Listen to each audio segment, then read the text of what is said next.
मित्रांनो, कल्पना करा, एका स्वयंभू शिवलिंगाखाली अशी एक छोटी जागा, जिथून तुम्ही तुमचा हात घालून एका गुप्त शिवलिंगाला स्पर्श करू शकता. असं म्हणतात, फक्त खऱ्या श्रद्धेच्या आणि नशीबवान लोकांनाच त्याचा स्पर्श होतो. काहींना पहिल्या प्रयत्नात होतो, काहींना अनेक प्रयत्न करावे लागतात. मी स्वतः तिसऱ्या प्रयत्नात तो स्पर्श जाणवला. हे आहे दक्षिण कैलास म्हणून ओळखलं जाणारं शिखर शिंगणापूर येथील रहस्यमयी गुप्त शिवलिंग मंदिर. चला तर आजच्या या व्हिडिओमध्ये मी पुण्याहून माझा पूर्ण प्रवास, मुख्य शंभू महादेव मंदिराची वास्तू, कळसावरील कोरीव काम, शिवलिंगाचे दर्शन, गुप्त लिंग एक्सप्लोर करू. शेवटपर्यंत नक्की बघा. हर हर महादेव.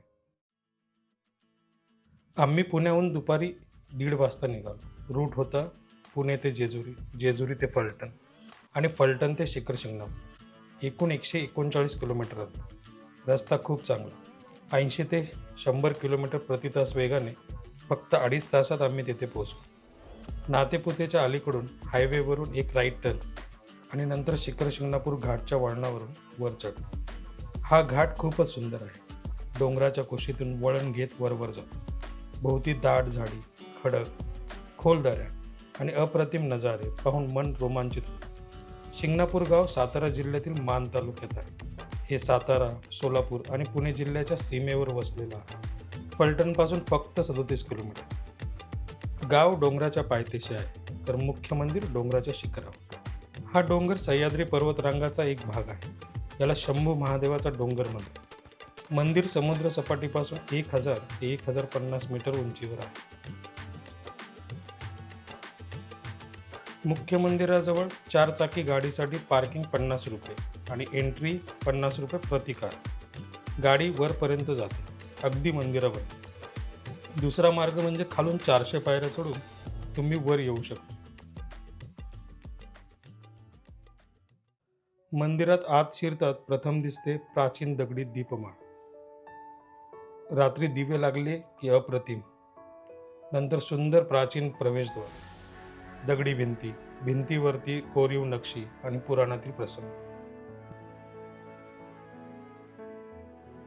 भिंती आणि स्तंभावरती पुराणातील दृश्य, शिकारीचे प्रसंग आणि इतर शिल्पे कोरलेली आहेत.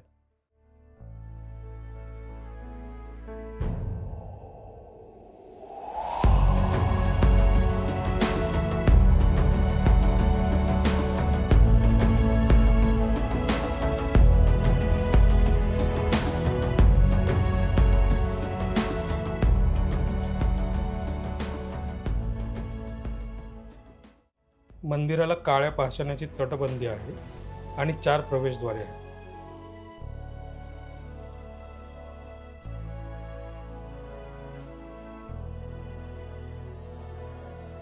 मंदिर परिसरात 5 मोठे नंदी आहेत. प्रत्येकाची मुद्रा आणि कोरीवकाम अद्भुत आहे. मंदिर हेमाडपंथी शैलीत बांधलेलं आहे.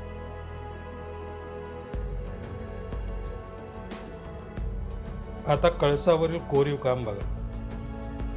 मंदिराचा कळस हा खरोखर वास्तुकलेचा मास्टरपीस आहे. त्यावर अत्यंत डेलिकेट आणि इंट्रिकेट कार्विंग्स केलेले आहेत. छोट्या छोट्या फ्लोरल पॅटर्न्स, मिनिएचर देवदेवता यांच्या आकृत्या, जॉमेट्रिक डिझाईन्स आणि सूक्ष्म नक्षी. इतक्या बारीक कोरीव कामातून दिसतं की प्राचीन शिल्पकारांनी किती पेशन्स आणि स्किल्स वापरले असेल. हा कळस दूरवरून सोन्यासारखा चमकतो आणि संपूर्ण मंदिराला अजूनच सुंदर बनवतो. मंदिरापासून संपूर्ण सह्याद्रीचा नजारा दिसतो. खरंच दक्षिण कैलासासारखं वाटतं.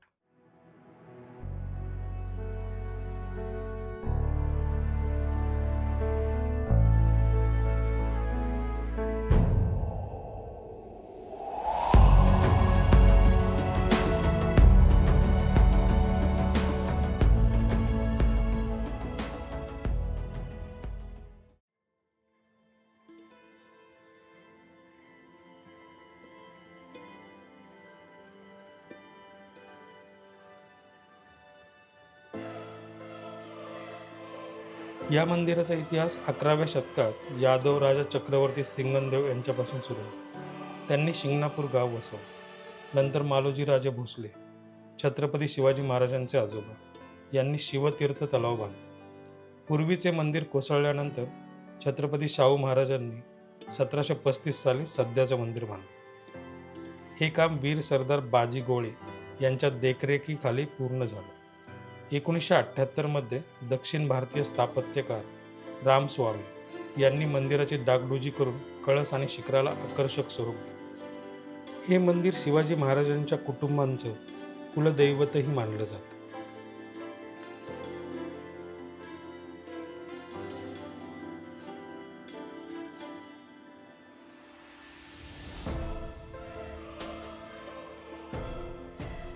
चला आता मुख्य गाभाऱ्यात शिवलिंगाचे दर्शन घेऊया.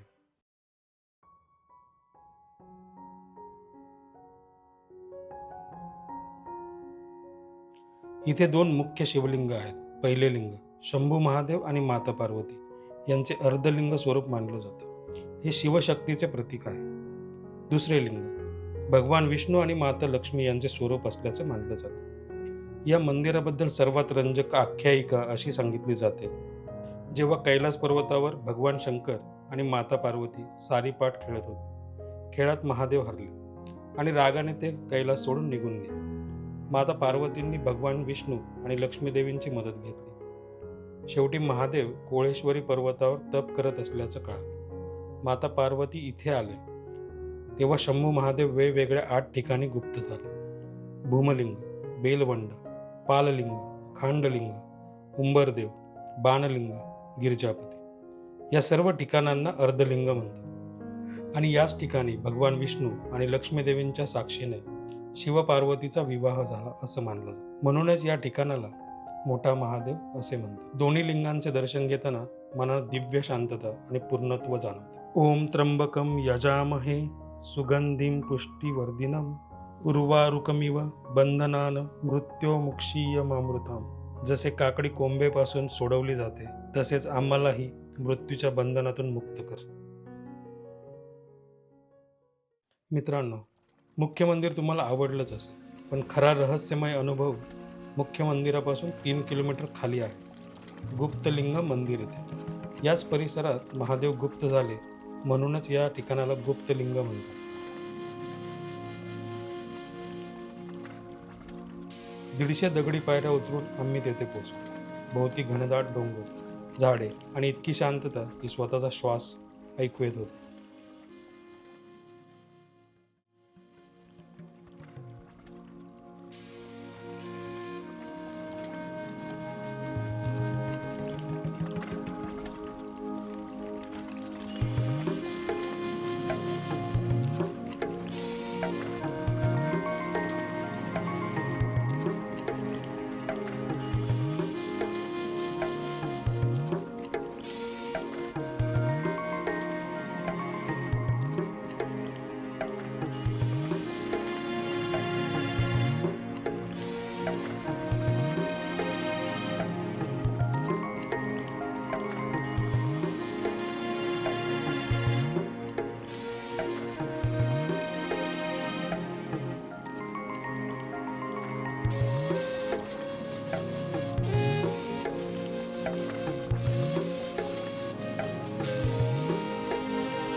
या मंदिरात शिवलिंगाच्या खाली एक गुप्तलिंग आहे.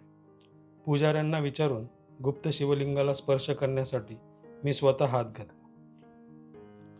पहिल्या वेळी हात आत जातच नव्हता. दुसऱ्या वेळीही अडथळा येत होता. पण तिसऱ्या वेळी खरंच गुळगुळीत शिवलिंगाचा स्पर्श झाला. खरंच अप्रतिम अनुभव होता तो. खरंच महादेव ज्यांना बोलवतात त्यांनाच हा स्पर्श मिळतो.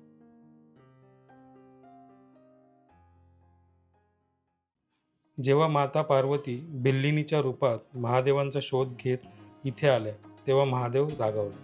त्यांनी आपल्या जटा एका शिळेवर आपटल्या. त्यातून अविरत थंड पाण्याचा प्रवाह सुरू झाला. हीच जागा आज जटाकुंड म्हणून ओळखली जाते. इथे पाणी कधीच थांबत नाही. हे महादेवांच्या तप आणि राग क्षमा या लीलेसाठी स्मरणीय आहे. कर्पूर गौरम करुणावतारम संसारसारम भुजगेंद्रहारम सदा वसंतम हृदयारविंदे भवम भवानी सहितम नमामि. याचा अर्थ कापुरासारख्या गोऱ्या रंगाचे, करुणेचे अवतार, संसाराचे सार, सर्पराज हार घालणार आणि हृदयात सदैव वास करणारे शिवपार्वती यांना नमस्कार. हर हर महादेव.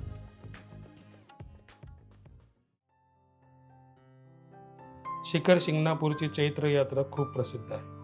पंचमीला हळद, अष्टमीला कळसावर 550 फूट पागोटे आणि रात्रीचा शिवपार्वती विवाह सोहळा.